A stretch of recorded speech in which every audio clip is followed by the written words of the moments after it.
an explanation of offsets. So for this purpose here, we're going to have an example of the offset of the full mark, which we can see here. We're going to start laying up this top offset here.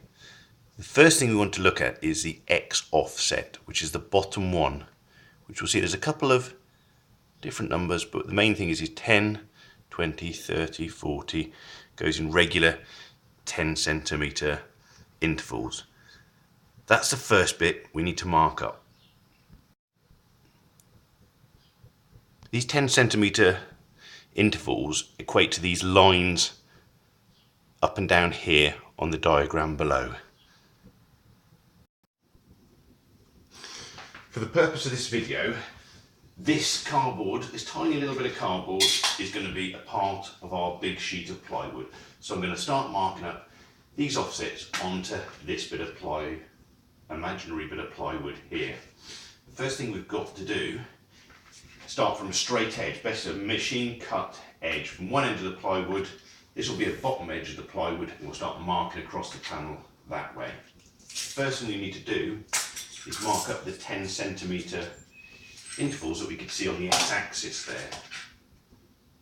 So we just mark that up, do 10, 20, 30, 40, 50, 60, that's as far as we'll go.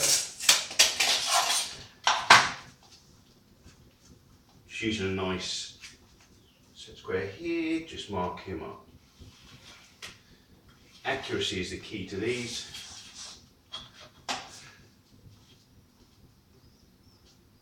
Obviously if I'm working off a square edge here, I can just use the set square as I am now.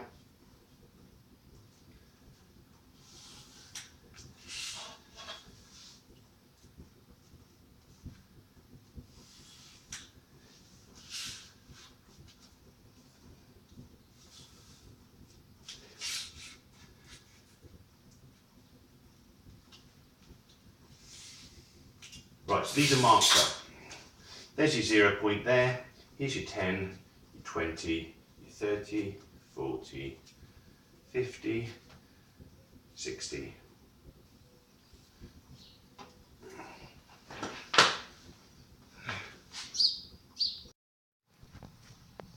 One of the first things to notice is you're starting at a point here. So that point is going to be at the 0 point there on our x-axis. And then we've got two figures, 9.3, 1. They're both exactly the same because it's 1 point. Once we start coming up there, so at the 10, we've got 2 marks. That's because these points are now starting to spread apart from each other. These relate to these lines on the x-axis. So the first thing we want to do is start marking these ones up and put a point with your 9.31 at the start. These have been laid up and made up by a computer, hence the accuracy. And because they've been made up by a computer, we end up with 9.31. Are we going to be able to measure 9.31 accurately onto here? Unlikely, so we'll go for 9.3. Right, so it's 9.3 at the 0. Even then, at 9.3, it's not going to be as accurate as we can get it. So we get onto the 0 point here, we've got the 9, 9, 1, 9, 2, 9, 3. Putting a spot on your 9.3, just there.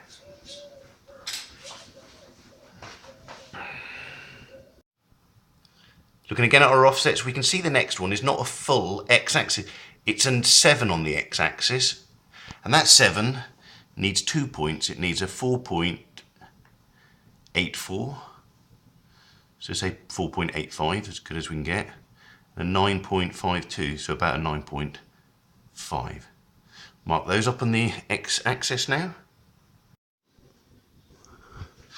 Right, so we need a 7, so that's not a full 10 on the x-axis, so we just need to mark in here a 7 on the x-axis, which is the point we're going on the bottom, and then we needed a 4.84, So if I go for 4.5, 6, 7, 8 and go halfway between the 4.8 and the 4.9, put a dot with my pencil. Next one being 9.52. So go for 9.5, there's a 9.5 there, mark into that one. So there we go, we end up with our 2 points there. Keep them small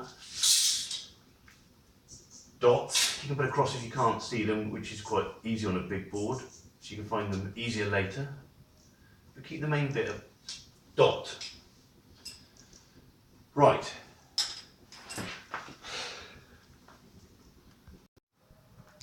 The next point on the x-axis is going to be at the 10 centimetre mark, and that's a 3.3 and a 9.62.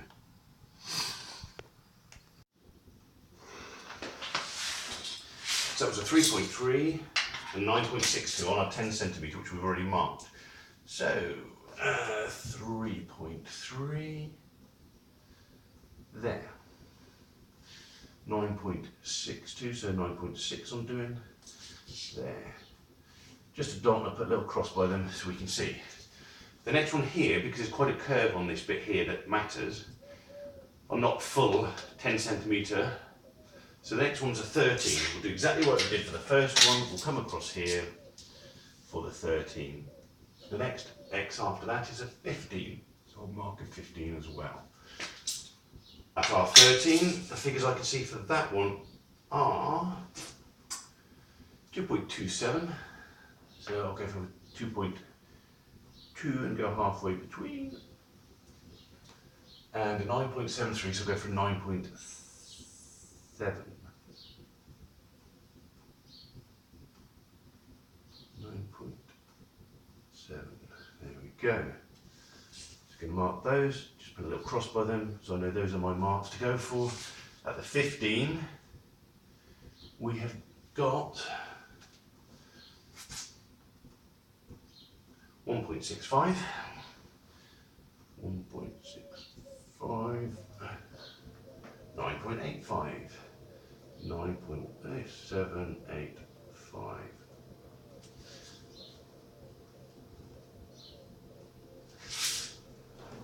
So we've done those little individual ones there. We're now at this point here where we've done the 15, we're now into the 20. Now you can see it runs in regular 10 centimetre intervals, which is why we tend to mark it a 10 centimetre interval. These little intermediate ones here were just because there's quite a bit of movement and you wouldn't be able to get that by doing it on a 10 centimetre interval. So what we've ended up with now is some little dots here. You can see the dot for the starting on the 0, the dots on the 7s, the dots on the 10s, and the dots on these. We'll now need to carry on down these, marking onto the 20 here and working our way up, which each of these figures from here. So on our 20, the next line we'll be putting 1.36 or as near as, and 10. 1.7, 10.5. Next one along, and we work away plotting those dots, which I'll do now. Right, so now we've plotted up to the 60 here. The 60 corresponding with the 60 line onto here, which we've marked up in the 10 centimetre intervals. As we can now see closely here, we got our range of little dots, a high and a low line, which we now can join up together to form the panel. Now you can't cut most kayaks from one piece of plyboard, so there's always going to be a join. If you're going to scarf two bits together, you're going to lose a bit of the distance. So if I was anticipating a join coming in now at the point 60, I would turn round and I'd say, how big's my scarf joint? And I would leave this bit here if that was the size for the scarf joint I decided. So when your next bit of plywood comes, it's going to butt up to the point 60 here because it's going to be scarfed over this distance there. So I would start on the next bit of my joint. I would start my 70 X here. I would start that at the point 0 here. But that would be a 70 instead. So when the join comes over, my new bit of plywood, if the end of my set square is my new bit of plywood, he would come over after the panels were cut out and be scarfed together there. So your 60 would need to be measured at the end, and your next 10 centimetre would be your 70 there.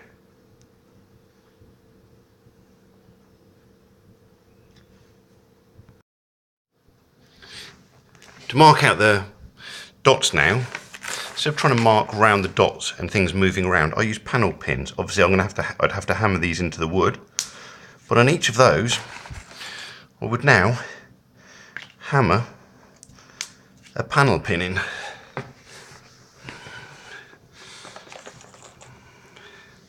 This way I can ensure an accuracy and make sure that my fair curve that I'm going to go for between these points is exactly that. It's a fair curve.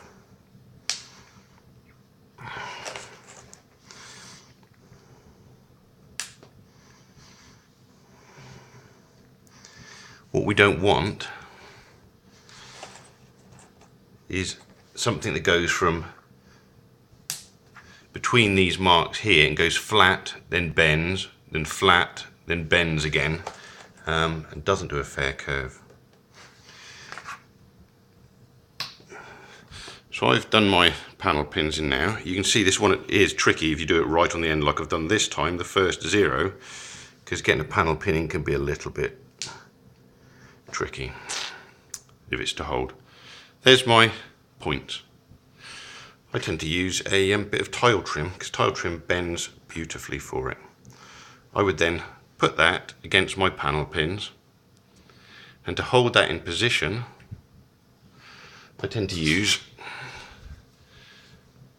little bits of brick, and at each point here I will angle the brick there and push it against so it touches a pin. It mustn't go into the middle here, because if you start pushing it in the middle here it can start warping it out of true. It also doesn't want to go flat faced against here, because again that can affect the bend. So I used a brick, but its edge up against your panel pin here, and you can work your way along on each panel pin with a brick. On some of the bigger sections you don't need one on each panel pin, one on every few panel pins, and then you can hold that like that, and that's what gives you your line.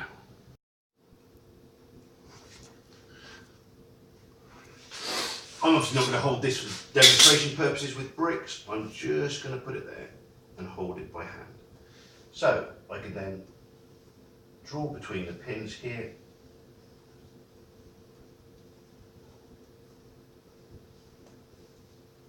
As you can see on this top one, there's not much.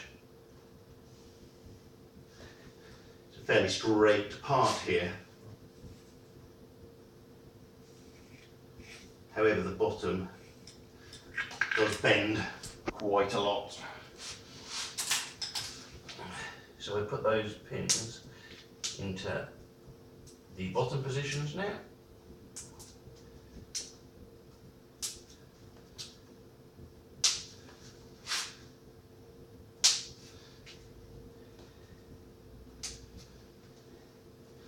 You can see at the start why we had the intermediate points, because to start with there is quite a considerable bend onto that section. I'm going to just make that best. Obviously I wouldn't do it this haphazardly if I was actually doing my kayak, but again the pins, even in cardboard, hold it quite well, allowing you to do it. It's important you don't do sections like I've just done. This has to form all round in one section, otherwise you'll end up with a flat point on something, which is where you can see I'm struggling to hold this now properly to get round this curve in cardboard. However, for demonstration purposes, you can see what we've got now. We've got the start of our bottom curve coming round in, we've got our top line across there, and that's the start of your panel. So we've worked off a flat surface now. We've marked up this panel. Imagine we've marked all the way around here. We've done this curve properly, laning it all up, not doing it in sections. Done it. So this panel's now marked. Panel pins are out of here. What we now need to do is, if we cut this panel out, we lose our lovely square edge here we've been marking off. We cut this panel out, we don't have a square edge to mark up. It's really hard to try and mark up or cut yourself another square edge, unless you've got the correct tools. So, what we can do now is measure up here and mark the other one up from this square edge as well. If we use the exact figures that are on here, it'll put it back on top of this one here. So what we'll do is look at the highest point of this top one here, which we can see is on this part there. So if we add that up, we can see that that's a 1, 2, 3, 4, 5, 6, 7, 8, 10, 11, 12, 13, 14, 15, 16, 17, 18. We can see that's at point, I think it's about 30. Right. So it'll be about 300 on here, because it's 10 centimetre points. If we look at where that is, we can come up with our highest height. So if we go up there, we can see it was actually 25 there. We can see our highest height is 27. That means on here, the most we're ever going to measure up here is 27. So if we went 30 above, we would keep the next panel clear of this panel. So what I can do to use that same square edge is start laying this next panel up here on the zero. So you can see we start it at 10 centimetres. So because I'm going to go 30 to keep it above this panel, at 0 point here, I want to do 10 centimetres, but I'm actually going to go and add 30. So I'll go 40 centimetres on here. And I'll start that point there. So that point 0 will be 40 centimetres. At point 10 here, which is our first place here, we have a figure 3.71. We'll add 30 to that, make it 33.71 and plot it. That figure here will be, instead of 10.15, we'll add 30 to it and it'll be 40.15. So all we're doing by adding that 30 is working from this same lovely square end, but ensuring we stay above this one to the point where we suddenly get closer at the highest point, and then we'll probably move away again. But we're using the same square edge, we're adding 30 because that's just over the widest point of this panel to keep us clear above it. We can then do the same to do another panel above it. When marking up the offsets, all we have to do for the full mark, we don't have to mark everything. We've got a top panel there, you can see. We've got a middle panel there and another panel, bottom panel. So we've got 3 panels we've got to mark up. Obviously that's one side of a kayak, but we don't need to mark up offsets for all 6 panels that we'll need for the kayak. We need to mark up the 3. We can then cut them out and use them as a template, putting them on top of here, of the next panels, and drawing around the outside of them, cut them out. We can then hold them together and smooth off and ensure both panels, both mirror image panels, are exactly the same.